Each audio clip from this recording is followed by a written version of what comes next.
selamat pagi anak-anak Bapak sekalian. Pagi ini kita akan masuk dalam bahasan peristiwa kimia. Nah, peristiwa kimia ini sebenarnya ada yang sederhana yang sudah sering kita lihat dalam hidup sehari-hari, tapi ada juga yang belum. Nah, reaksi itu ada yang lambat, ada yang sedang, ada yang sangat cepat, tergantung jenis daripada zat-zat yang bereaksi. Nah, pada kesempatan ini kita akan menyajikan beberapa peristiwa kimia, ada yang sudah pernah dilihat, tapi ada juga yang belum. Nah, yang di tangan saya ini namanya logam magnesium, ya, salah satu dari logam aktif yang mudah bereaksi. Bentuknya dibuat dalam bentuk pita. Ini saya potong, boleh juga dengan tangan. Nah, ini kita bakar. Dibakar artinya mereaksikan dengan oksigen, tapi dalam kondisi panas. Apa yang terjadi?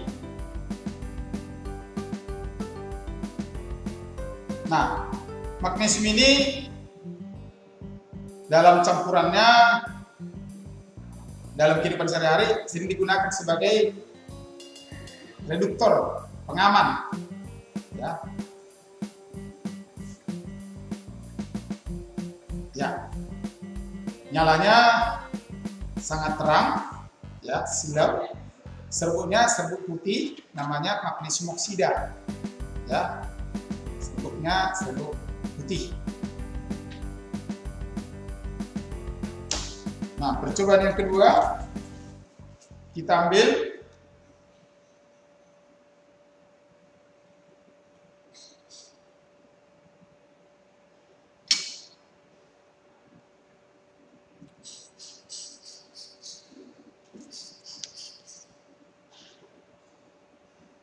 ini asam klorida.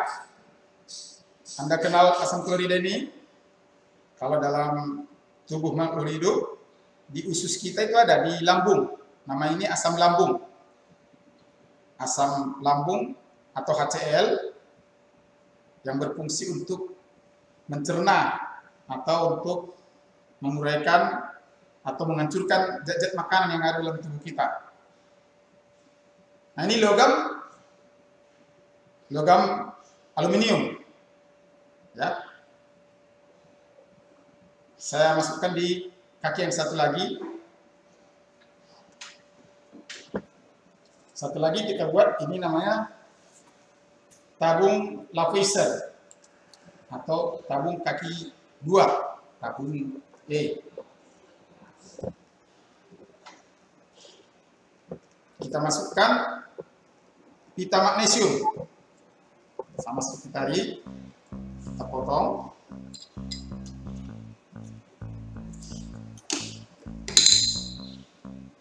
Di kaki satu lagi. Nah, apa yang kita lihat?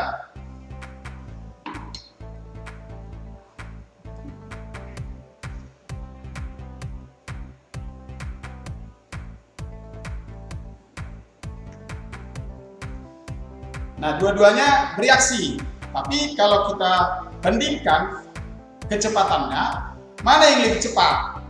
Itulah logam yang lebih aktif.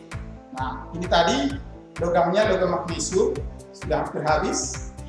Nah, ini panasnya bisa mencapai 100 derajat Celcius.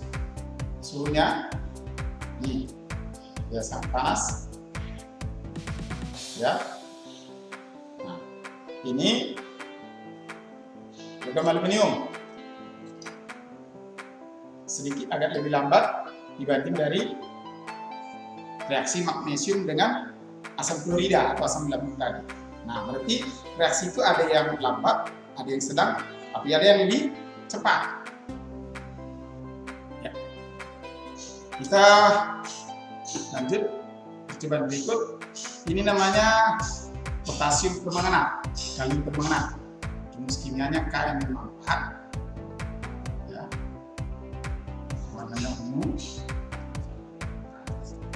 Sering juga disebut ini sebagai bahan pembentuk pembuatan mesiu atau potasium apa peledak gitu ya. Kemudian ini gliserin, manis ya, rasanya manis. Manis ya, tapi agak hangat sedikit. Ya, kita taburi.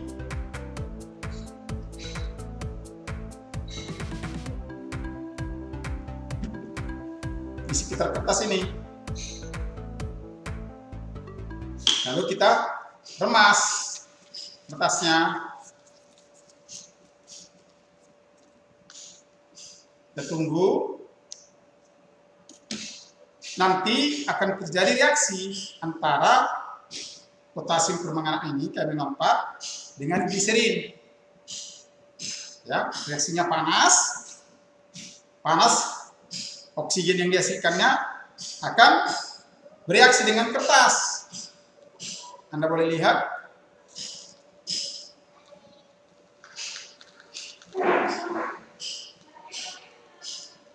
Nah, jika kertas ini tadi cukup kering, ya, dia bisa jadi menyala. Apinya keluar, tapi karena dia terkungkung tadi agak basah, ya, agak lembab, dia tidak sampai menyala, tapi dia jelas sudah menghasilkan bara api. Ya, jadi nyala itu timbul karena ada oksigen yang cukup. Jadi kalau oksigennya itu sedikit, ya, dia lambat terbakarnya. Tidak menghasilkan nyala api. Jadi kalau ini terbuka, dia akan lebih bebas bereaksi dengan oksigen menghasilkan nyala api. Jadi hati-hati dengan yang dua ini. Jangan membuang zat ini dengan sembarangan. Misalnya masukkan ke dalam tong sampah bisa menghasilkan reaksi pembakaran secara spontan seperti ini. Baik, kita lanjutkan. Anda kenal ini Coca-Cola, minuman bersoda. Soda itu ya bahasa lainnya di dalamnya ada gas. Sebenarnya gasnya itu terurai dari asam karbonat H2CO3 di dalamnya. Kita tuang ke dalam gelas Erlenmeyer ini.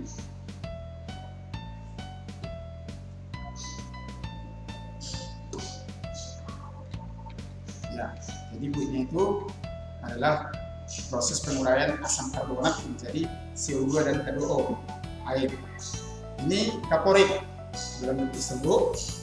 Dapat tambahkan ke dalam Erlenmeyer.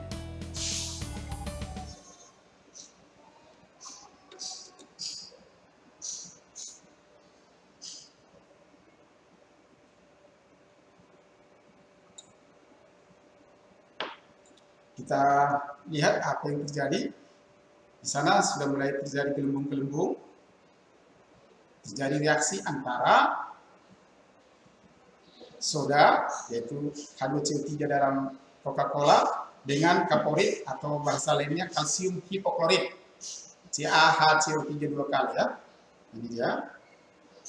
Sudah terjadi reaksi berbentuk gelembung gas, buih.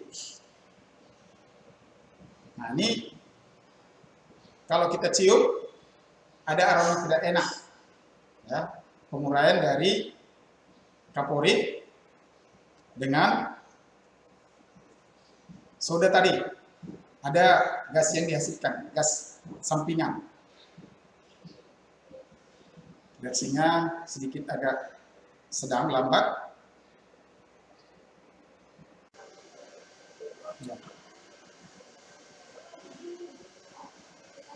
Ini reaksinya panas.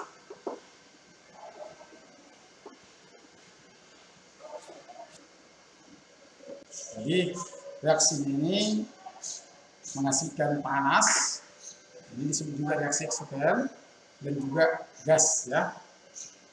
Tapi dia tadi karena penampang Erlenmeyernya kecil di atas, tidak begitu gampang keluar, dihempang oleh ini. Andai kata tadi kita buat dalam beker gelas, dia akan tumpah gitu, ya. Karena penampangnya ini di atas makin kecil, dia agak terhalang untuk keluar. Jadi reaksinya masih tergolong sedang ya, tidak sangat cepat. Demikian. Kali ini kita akan membuat black monster, ya, sering juga disebut namanya ular hitam. Kok bisa dibuat ular hitam? Nah, bahannya gula pasir. Ini kita ambil gula pasir, ya, bebas, ya, seberapa kita suka. Kemudian kita tambahkan soda kue, beberapa sendok soda kue. Ini soda kue, ya, ya, kue. Kita aduk ini. Ini gula pasir campur dengan soda kue, ya.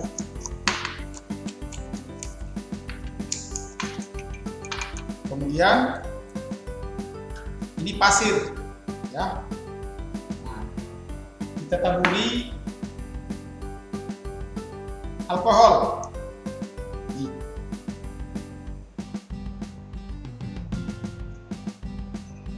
Alkohol, ya. Oke. Kemudian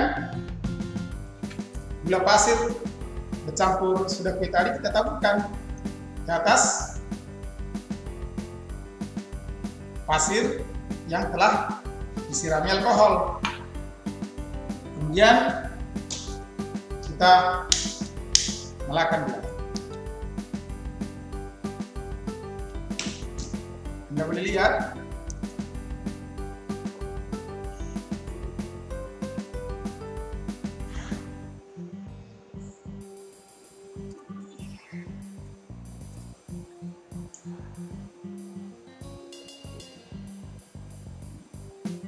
ya, belum ada terjadi apa-apa. Nah, kita perhatikan ini ada keluar monsternya dari dalam. Naik dia ke atas, ya. Jadi,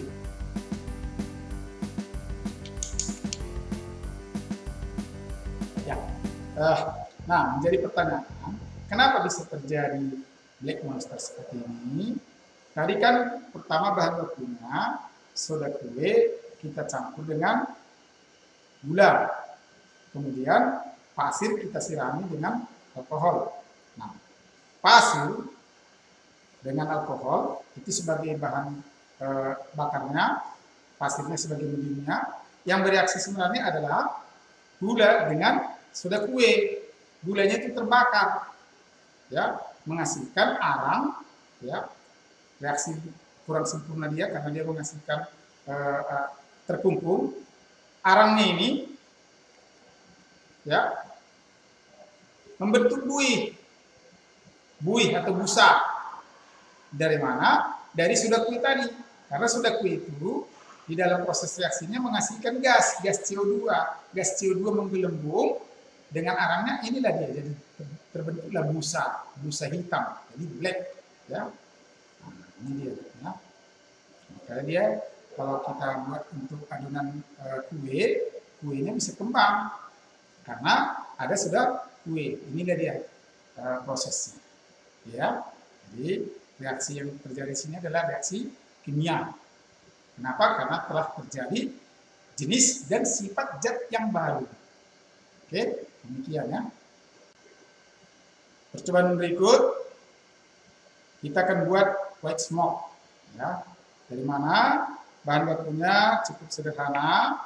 Pertama, kita ambil kaporit, kita masukkan dalam cawang. Ini kaporit yang sudah ditumbuk. Ya, ini kaporit, ya. Kemudian kita ambil minyak rem. Ini minyak rem. Saya masukkan ke botol semprot ini.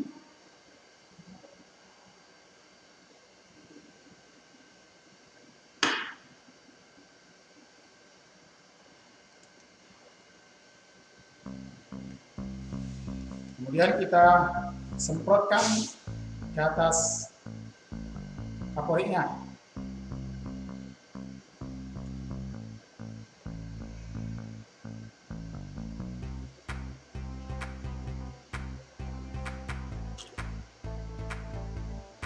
apa yang terjadi? Reaksinya kita akan ikuti. Ini reaksinya agak sedikit lambat. Tadi kan awal mulanya Bapak jelaskan, reaksi itu ada yang cepat, ada yang sedang, ada yang lambat, bahkan ada yang sangat cepat, ada yang sangat lambat.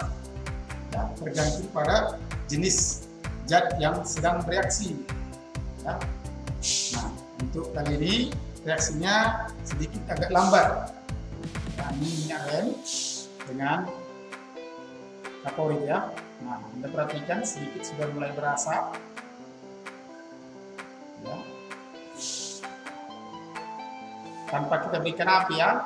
Ini ya, white smoke-nya telah terbentuk. Nah, inilah dia reaksi dari kaporit dengan minyak rem. Ya, asap putih.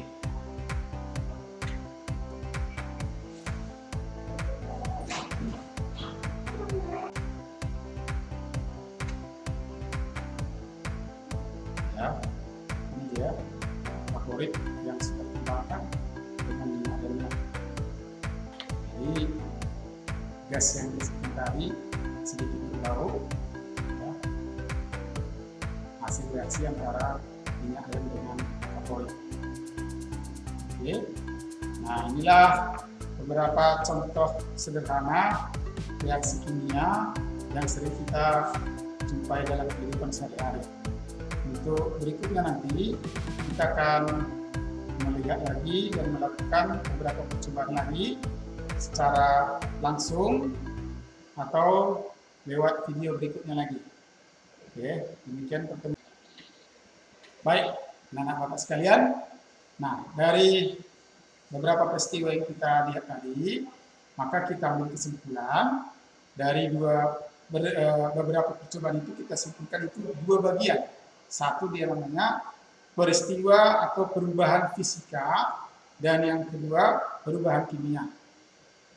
Pelarutan, penyaringan, kristalisasi atau di dalamnya tadi termasuk penguapan itu dimasukkan dalam kelompok peristiwa fisika. Kenapa? Karena di sana tidak terjadi perubahan sifat laten, sifat hakiki daripada zatnya. Misalnya apa? Garam dapur sebelum kita campur dengan zat-zat pemotor itu rasanya asin dan mudah larut, tidak gatal kena kulit. Dan setelah kita saring, ya terbentuk lagi garam, rasanya juga tetap asin, mudah larut, tidak beracun dan tidak gatal kena kulit. Jadi sifat awal daripada pembentuknya masih tetap terbawa sampai di akhir. Jadi proses itu disebut namanya proses fisika. Nah yang kedua, percobaan 2 sampai percobaan 6 tadi itu semuanya disebut peristiwa kimia. Kenapa? Karena diikuti dengan perubahan sifat, bahkan struktur daripada zat setelah mengalami perubahan. Ya, perubahan-perubahan itu kita lihat dengan adanya panas, bau, terbentuk gas, dan lain sebagainya. Dan sifat zat awalnya itu sudah berubah. Ya, kalau kita cicipi tadinya sifat daripada gula sebelum kita reaksikan itu rasanya asin, manis. Tapi setelah terjadi perubahan seperti ini, itu kalau kita cicipi sudah berubah, sudah jadi pahit. Dan tidak akan kita dapat kembalikan lagi ke sifat semula. Jadi itulah menjadi kesimpulan percobaan kita hari ini. Percobaan pertama itu masuk kategori fisika, ya, tidak menghasilkan sifat dan jenis zat yang baru. Sedangkan yang kedua menghasilkan sifat dan jenis zat yang baru dan diikuti dengan beberapa gejala-gejala seperti terjadinya perubahan suhu, perubahan warna, terjadinya bau, gas, dan lain sebagainya. Oke, itulah yang bisa kita tampilkan untuk percobaan pada hari ini. Kita jumpa di lain kesempatan. Terima kasih.